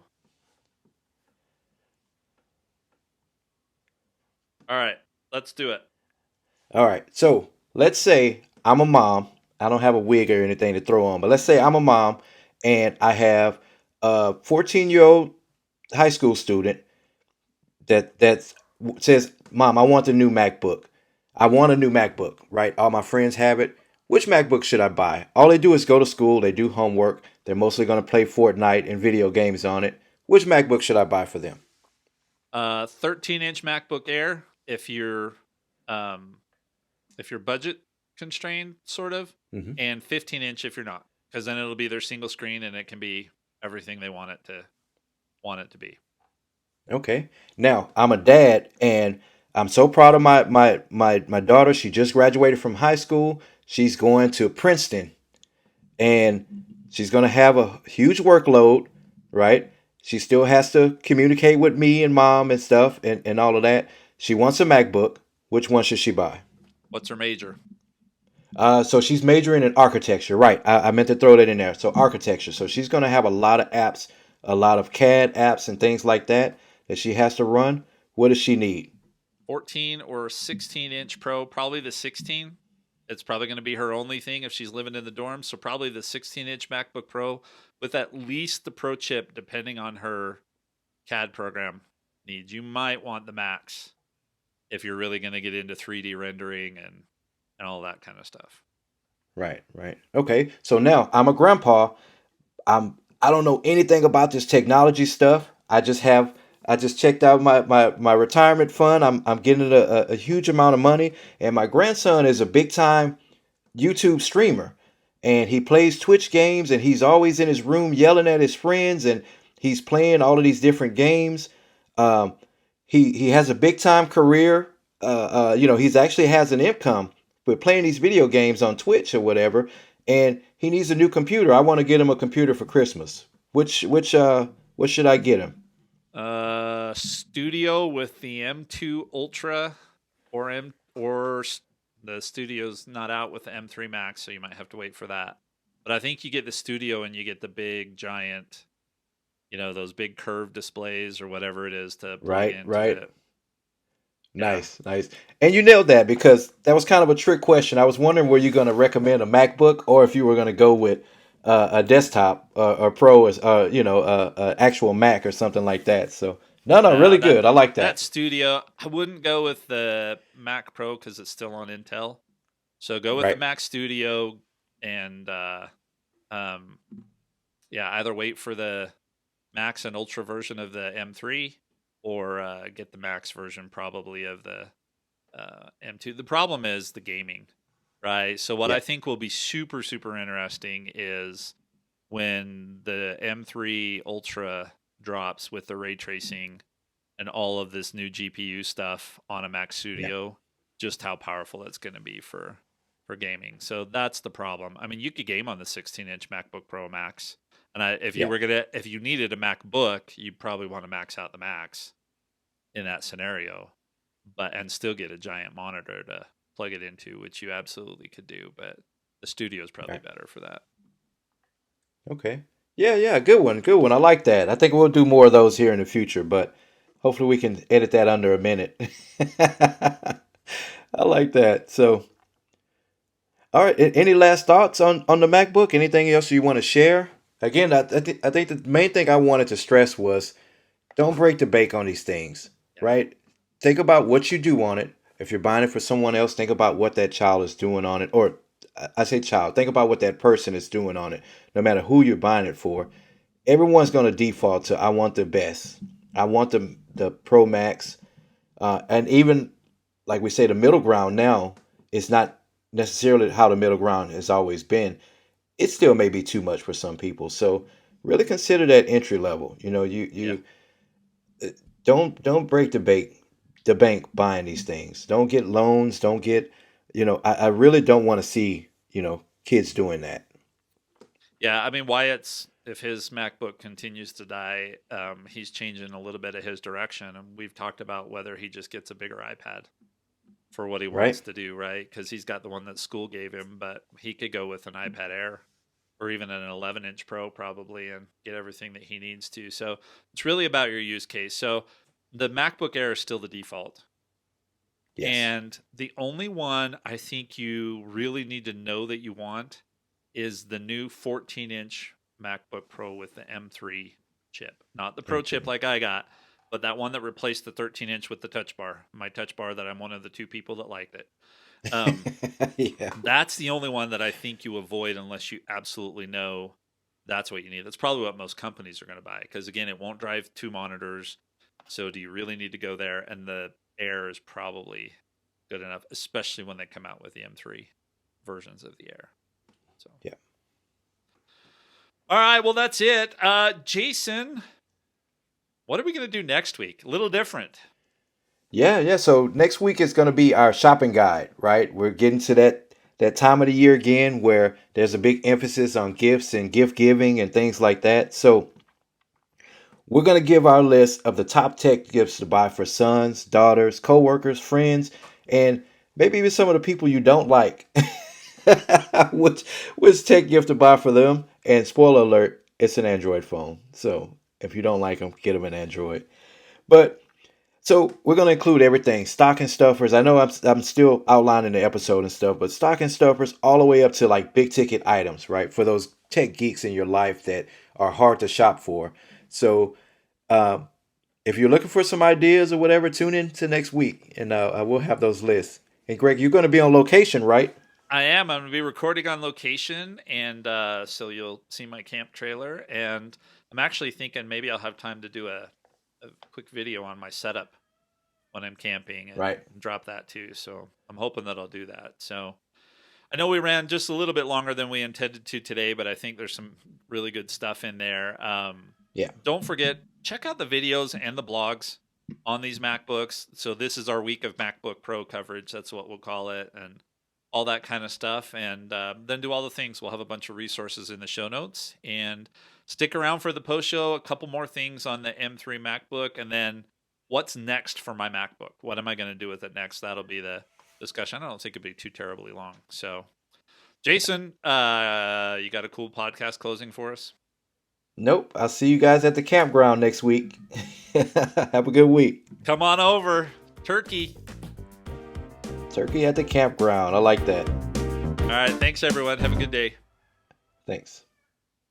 All right. Well, thanks for sticking around for today's post show. Just more on the MacBook. And then we're going to talk about other things I learned that are a little more geeky, like do I need external backups and some accessories and stuff like that to go along with it. So I talked about some other things that have come out on the MacBook. One is that the base M3 only supports a single monitor. We talked about that. But here's the other thing that's a little more geeky. We didn't want to throw it in the show. So on the Pro chip, the reason we said that it's more of a middle ground chip and maybe a little closer to the M3 versus the M3 Max is they changed the core spread. So last year it used to be on the 12 core model, and I've got the 11, not the 12. But on the 12 core model, you used to get 8 performance cores and 4 efficiency cores. Now it's split 6 and 6. And so I'm assuming I've got 5 performance and 5 efficiency. Because I assume if they cut one out for my model, they probably cut a performance core out to keep that price down. So, and that's fine. One of the things to know about this is that those efficiency cores are really good. They're not the cores that only wake your MacBook up, right? I mean, they're actually doing real work, which is probably why my CPU load only sits at 29%, because a lot of this stuff is probably still running on those efficiency cores and not necessarily on all those performance cores. So there is that split. That's one of the things that when that came out that I started to panic a little bit, and I had to remind myself of all the research I had done. And then I also had to remind myself, look, I'm going from Intel to Apple's 3rd generation of silicon. I think I'm going to be okay no matter what I get, right? It's going to be a dramatic upgrade. So, and some of that I think, I mean, Apple knows how people use their stuff, right? They know who's buying what. They know how it's getting used, and they probably realize that in this Pro chip, for the things that are buying it and using it for, this is a change they could make, because if you want to go high end, you're going to know you need the Max, and you're going to spend the money anyway. So make the Pro chip more middle tier, and that also allowed them to move that M3 down to replace the 13-inch. So it probably is better. I think if I had those extra performance cores, I might get less battery life. And my performance is just fine right now, and I'm loving the battery life. So more battery is never a bad thing. Right. So, yeah, I guess, but wouldn't they put a bigger battery in? You know what I mean? To support that? There's only so much space you can put in these machines, right? I mean, the chassis is the same size for all of the 14s. So, and that's why the M3 Max chip, I think they said, is a little less battery life too. So, yeah. And I remember the numbers that they put up. You did take a hit on the battery life. Not much. I think it was like 2 hours on some use cases or something like that. The M3 they said is 22 and the M3 Pro is 18. I didn't look at the Max, but right. So it's just a few hours. Yeah, but that's a big difference. And so, but I think about it this way. I mean, I'm showing easy 18 hours, right? So I'd rather have the battery life, especially where I've not seen this max out my CPU cores. Now, would it be great for our videos to export in 2 minutes instead of 11? Yeah. Sure. But the reality is, with my workflow, I export that video, then I go start doing all of our editing of our shorts and stuff. And by the time that one is done, I've basically I'm doing work in parallel, so it's fine. So, I mean, if I couldn't do anything else on my machine for that 11 minutes, absolutely it locked up and took every ounce of resources, then yeah, I might want more. But that's not the case. I can do everything else I need to while it's exporting that video. So, would I want less battery life and more performance for what I'm doing? I don't think so. No. And I think most people are like that, right? Most people are going to want to be more portable. right? To be Yeah. more to free themselves from these charges and stuff. So I think more people would opt for the better battery life than they would more performance, Yeah. right? Just the average person, we're talking the average Joe here. If you need more performance, you need more performance, right? Yeah. If you just want a newer laptop because your old one dies because you unplug it from the charger, but you just use it for a few web apps, Facebook, you do some shopping and things like that, then yeah, don't trade the battery life for performance. It's going to perform well regardless because it's a new M3 chip. Um, but yeah, maximize your battery life. Yeah. I agree. And then we already touched on this briefly, but the whole debate over 8 GB of memory versus 16 versus whatever. I mean, I thought it was interesting. I saw one YouTube video. It's somebody new, and I ended up subscribing, but they're a full stack developer, and they've been Hmm. working off a MacBook Pro or a MacBook Air doing their full stack development, and it's been Yeah. fine for them. And they just barely are upgrading to this. And then Brandon Butch, that we follow, Hmm. was pushing the 8 GB of memory in the MacBook Pro as much as he could, and he's like, it's fine. So, and he Yeah. actually came out and flat out said, I know that's controversial to say that. I don't think the controversy over the memory is about whether 8 GB is enough, because it probably is for most people. I think the problem is Apple's margins on memory. So the prices haven't gone down, even though that's cheaper to make.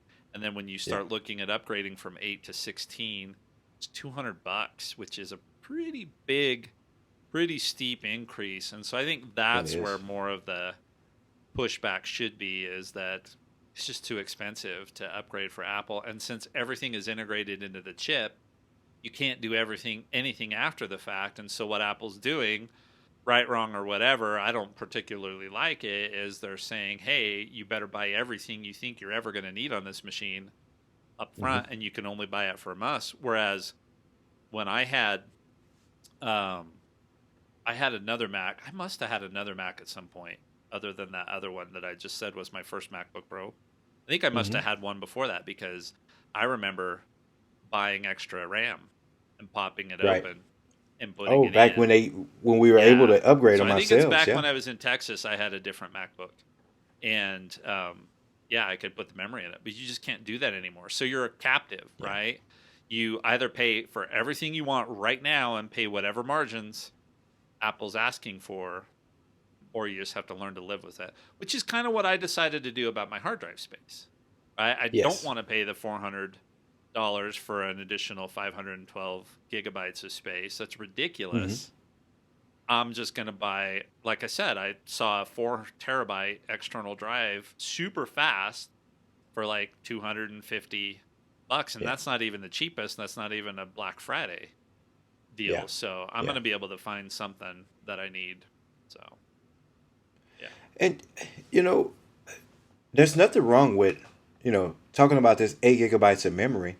These machines are made to work. There's nothing wrong. It's always good to have more than what you need, but there's nothing wrong with working at 8 GB for everything that it's worth, right? Even if you're maxing out on that, there's nothing wrong with it. It's not going to break the machine, you No, and there's know? debates about whether Max it out. swap is good or bad for the hard drive. Yeah, because You there's know what I other mean? options to free up some memory for you.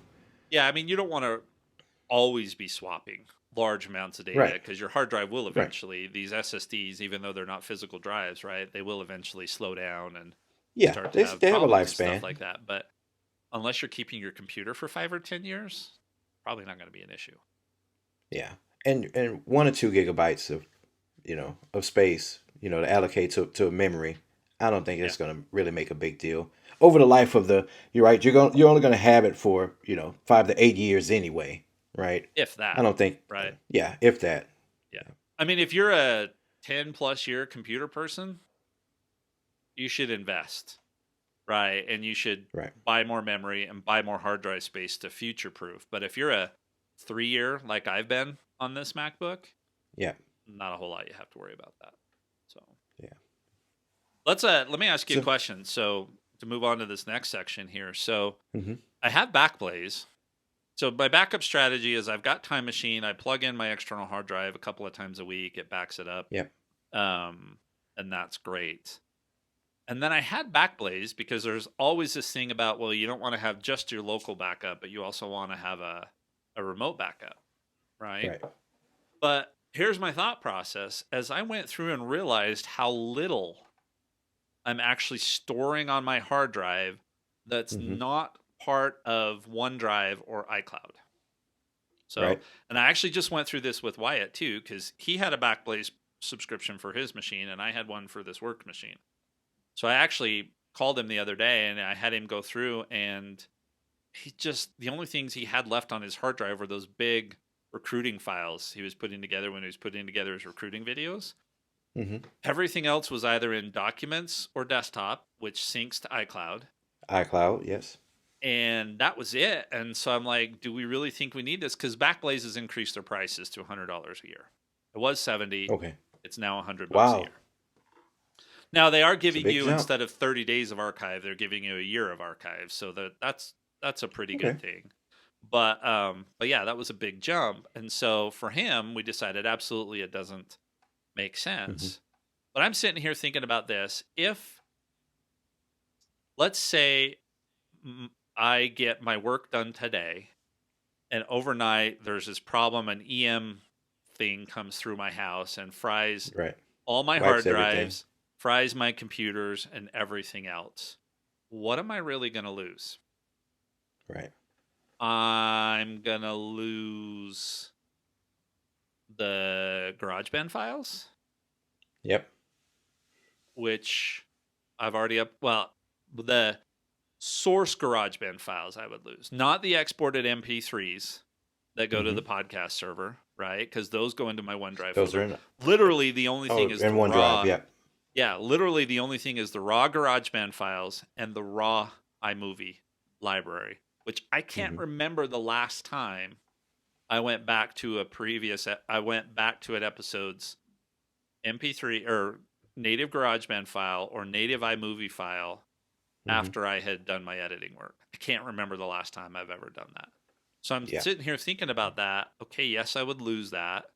But my desktop stuff, my document stuff, and my downloads folder is the only other one that I would lose, right? Anything that's gone into that downloads folder. And so I'm sitting here thinking, I don't need to. And I think it's evidenced by the fact that I did a fresh start Yep. and did not pull a single file Yeah. Didn't need to from my retrieve Mac anything. that was not in the cloud. So the question is, do I need to spend the $100 a year on that Right. Backblaze backup? I don't think you need it. I wouldn't think so. Right. The majority of the things that you actually need are split between iCloud and OneDrive. And are you paying a subscription for the OneDrive Yeah, I mean, I've or got what the Office comp? 365, right? Because it's my Right. Right. company. Right. Yeah, Right. that's my company. So yeah, I think between those two, this is not even a third option for you. This is, so far down the line, I don't think you need it. Yeah. And this is another one of those, right, where listening to all these voices to gather the information, but you got to decide what's right for Right. you. I mean, there's part of my brain that says I'd like to just have it and never have to worry about it. But then on the flip side, I'm sitting here going, why spend the $100? Yeah. That's another external hard drive I could buy, and I could stick it in the fireproof safe, Right. right? And so, yeah, I think I'm canceling Backblaze too. I already Yeah. did for Wyatt. So, and Backblaze is weird, by the way. If you want to cancel your Backblaze subscription, you have to go in, you have to delete the backups that exist, and then it frees up a license, and then you have to go delete the license. You can't just go, hey, I want to close my account and have them wipe everything. Right. Right. So Yeah. Go. When is that subscription up? When is your? this month, so I Oh, have it on this my month, list just to, like LastPass, right? Both yeah, this month. Yeah. yep, Get rid of them both. yep, Get rid of them both. So yeah. So and we'll talk about this next, but yeah, I don't think you need it. I think go the path that you're going with the external, and then between iCloud and OneDrive. Yeah, I don't think you need it. yeah. And I mean, and technically, I could have those two services back each other up Yes. if I really wanted to, right? I mean, we Yeah, talked about because you this still when have it plenty comes. of space too on your iCloud. You Yeah. still have I plenty of mean, space. and let's not forget we didn't mention this, but the reason I'm using 170 gigabytes is because 105 gigabytes is my photo library, Right. right? So, but I've got backups of that through Time Machine, and it sits in iCloud, and I didn't transfer my photos from the old Mac to the new Mac. I turned on download full resolution copies, Hmm. and when I woke up the next morning, it was done. Yep. They were all there.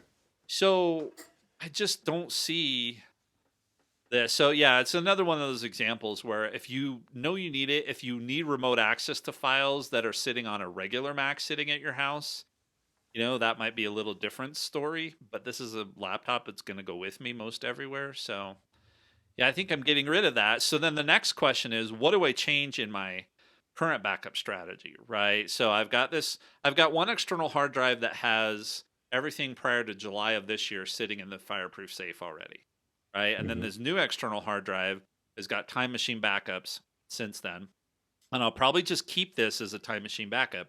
Now, the great thing about the Time Machine backup is if I've got OneDrive files that are local on my machine, right, it's going to get backed up there.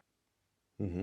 But what I think I need is that once a month strategy, right? Where I'm going to go try and keep my OneDrive space clean by saying, I'm going to go, like, let's say I did it at the end of this year. I would go grab episodes 1 through 29 or 1 through 30 of Gadgets for Families, transfer all of those clear over to the hard drive, and then delete them from both my internal and from OneDrive, right? Right. So that the only place those would exist would be on this other external hard drive. So, I mean, the question is, I've already got 2 volumes on this external hard drive because one's the old Mac and one's the new Mac, right? And so the question becomes for that, do I change up my Time Machine backup strategy?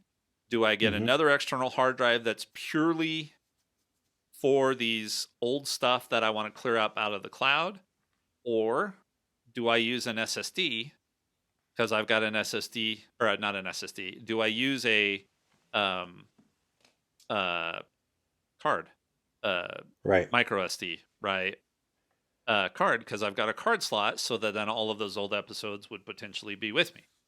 So you sent me something via text. Now I'm going to have to open it, aren't I? Right. No, no, no. I was sending it so I didn't forget because you know how forgetful I am. So we talked last week about getting you over to a NAS instead of you having all of these different physical medias, right? And I mentioned too about not having to go with something so complex as mine. Well, the one that I sent is just it's one of those all in one that's just it's ready to go out of the box, hard drives included, and it has all of this personal cloud software, whatever. So the money you're saving on Backblaze, you know, and not going with the extra storage space on your Mac or whatever, this may be a effective solution for you, right? So depending on the capacity that you get, it goes from 1 terabyte up to, I think it goes from like 512 up to 28 terabytes, right? So you can fall anywhere in the space with that. And this will kind of automate some of those processes too, right? You can get some of these and again, I sent it to you. I know you had your messages silent. I didn't know you were going to see it pop up. But No, we're good. we can get into that later and go into some of the details, but I really think you should consider one of these network attached storages versus, you know, physically connecting it to your drive. And again, you can access this from anywhere, from any device in and outside of your home, not just something connected directly to the laptop. Now, the most price friendly would be, like I said, get one of these hard drives that's coming up Black Friday. Yeah. But So here's um, the w- this. If I was going to stay in this home or planned on buying another home, mhm, this is a no-brainer. I mean, right. 4 terabytes is $300, which is only like $50 more than one of those 4 terabyte Samsungs that I was looking at, right? Right. And then I could set my Time Machine up so it just ran and I didn't have to worry about plugging it in. Right. My fear with going with something like this is if I go and move into the RV and I'm moving around and I'm using a different kind of wireless network, Right. is whether something like this will work or if it would make sense to just stick with, plug it in once a week and call it good, Right. right? Right. Right. Yeah, and you're right. We're talking about the future, but this just needs to be plugged in an internet connection. It doesn't necessarily have to be your router. It doesn't have to be near you. This is your personal cloud, so you can put it, at at your daughter's house or your brother's house, or you know what I mean, your mom's house, or anywhere, as long as it has a Yeah, stable internet connection. just remember though, I'm not going to have fiber and Right. necessarily unlimited data cap. Right. So no, I'm not arguing with this. This is exactly the kind of stuff that I want to consider. So I'm going to think Right. about this. I'm going to think about one of the, like a 4 terabyte SSD that I could make do this. Right. And I'm going to consider a micro SD card, a one Which was terabyte the next card. thing. Yeah, yeah. The next thing we talked about, and my Yeah. biggest concern was the speed, the read and write speed, which they still should be fine. They still should be great, using one. And I think that's probably the best option, the If most I'm, convenient option to yeah, me. I mean, my time machine backup strategy is working right now. Right. Right.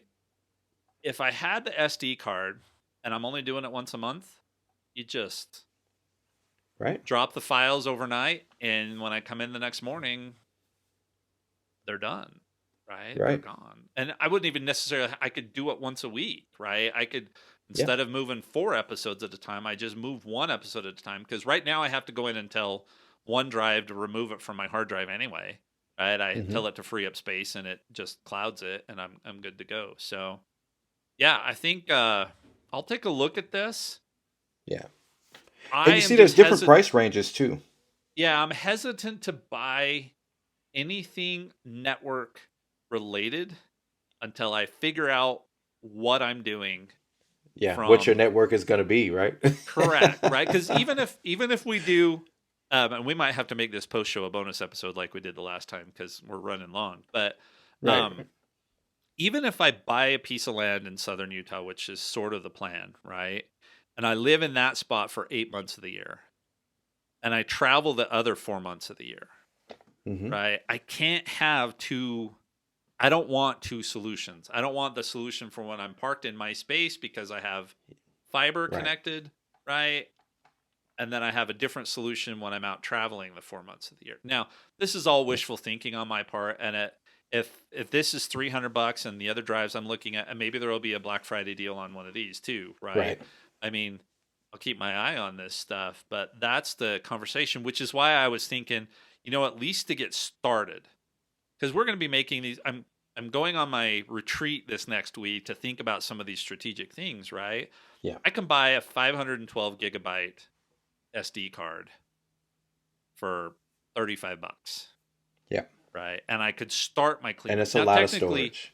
technically, I'm okay on my OneDrive right now. I'm only at about. I'm not even halfway to the max, so I really don't have to do anything. But I just thought, okay, take advantage of Black Friday, pick up one of those things and start trying it. And to try it out for $35 or Hmm. even for $75 for a 1 terabyte drive or 1 terabyte SD card, I Yeah. can try it out. And if it works great, it works great, right? And if Hmm. it doesn't, I've only spent $75, not Right. spend 300 or Versus, $500 yeah. and then go, oh, this really isn't going to work in my, Yeah.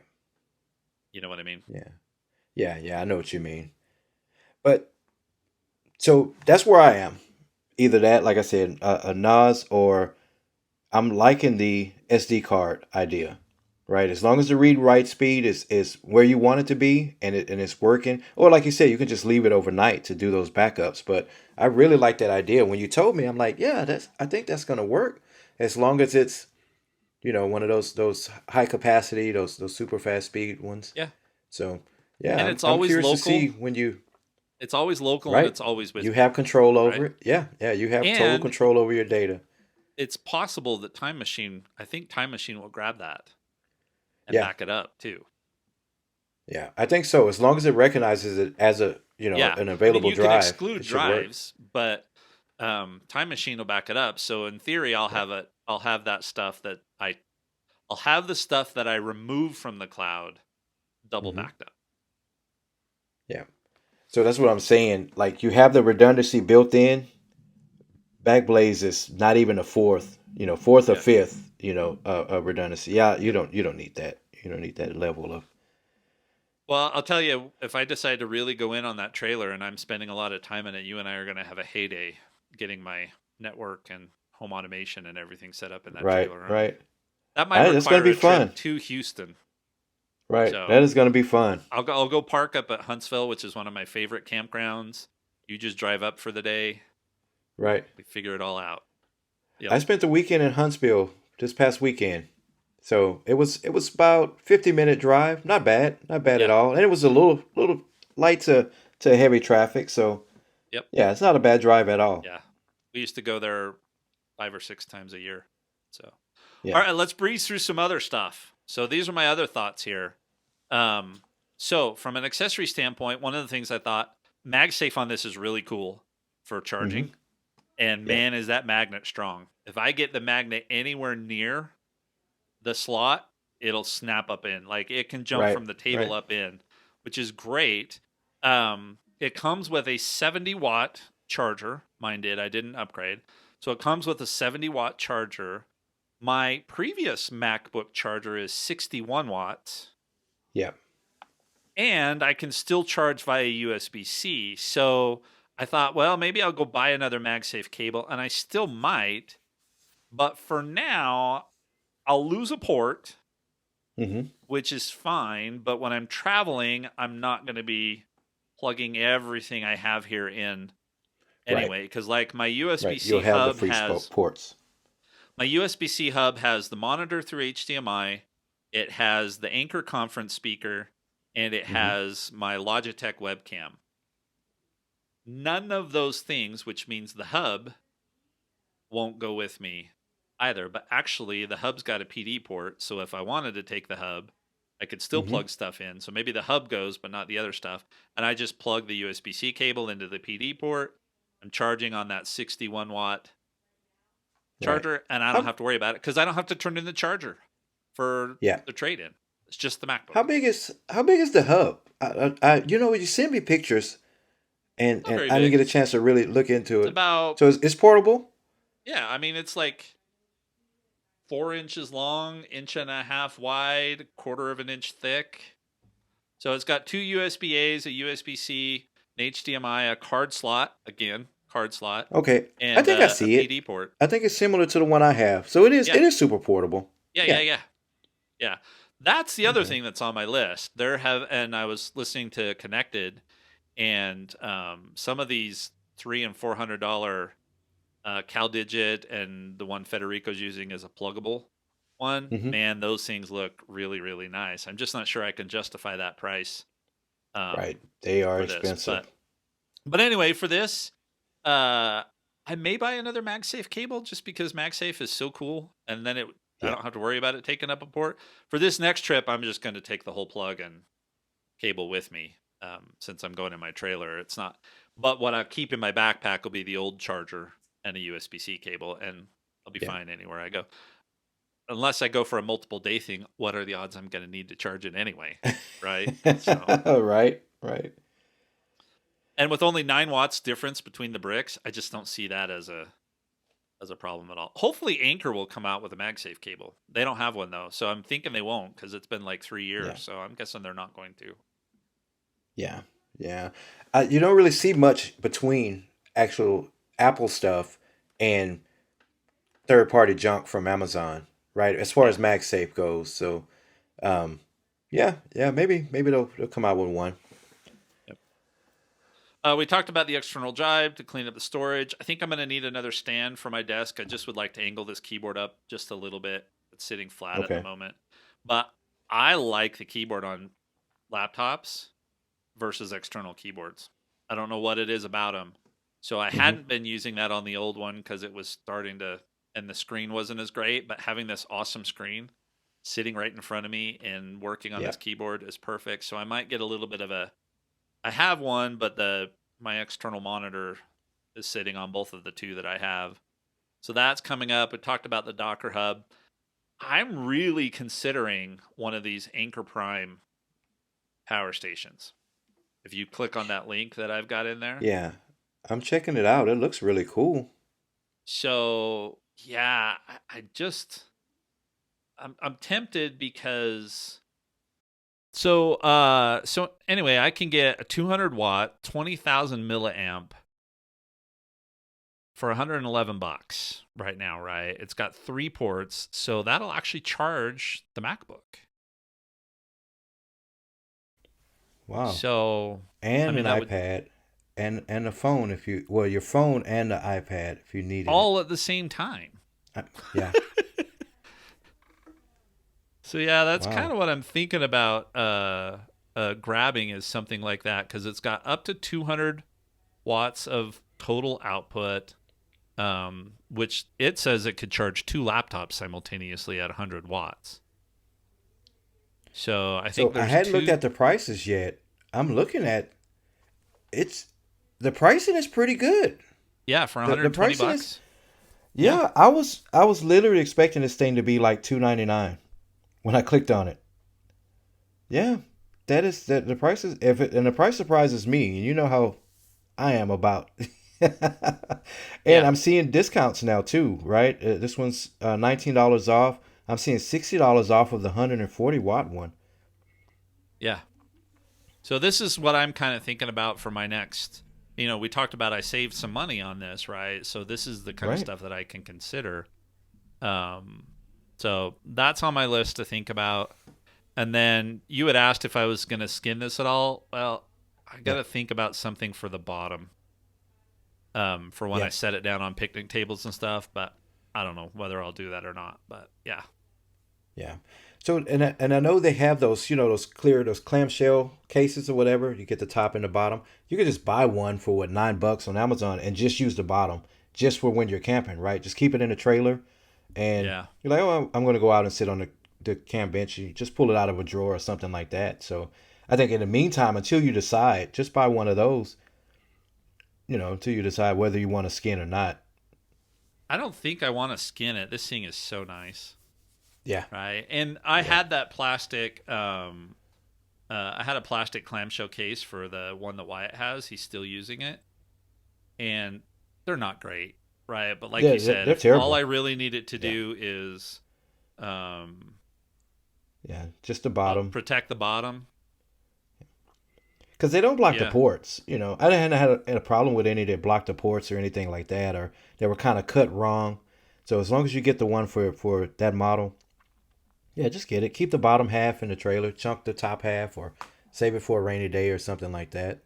yeah, $17 for one on here. Yeah, yeah, Wow, and and I'm that sure comes with you can everything. find That one. comes with the hard shell case, the keyboard cover, a screen Yeah, protector, and a storage bag. yeah. So find one without all of the extras, and I'm sure you can find one about around the $9 range. But man, this anchor thing, I like this. I I got you like on this, that, and didn't I? yeah, yeah, and I'm surprised. Look, the 130-watt one, $89. Even the one that's $60 off right now, 140 watts, 3 ports, $99. That is going to go on my student gift list for next week. So I'm stealing that from you. Cool. I Oh, by like the way, that. I found one of those. It's got all the extra pieces, which I don't necessarily care about, but I found one that's in my forest green color. Which one? What are Nice, you talking about? nice dark green. The case for the MacBook. Oh, the clamshell. The Yeah, yeah, the yeah, yeah. cases. Yep. How much is that one? It's $17, but it's got all the Okay. stuff. I can't find any without all the extras. So, Okay. all right. Well, I think that's it. Don't be surprised, folks, if this dropped as a bonus episode because we went long. So, Right. This one did go long. You could drop it as a bonus episode. I don't mind those. yeah. I watch them. All right. Well, thanks everyone. Have a good day. Yep, we'll see you next week. Shopping episodes. Thanks.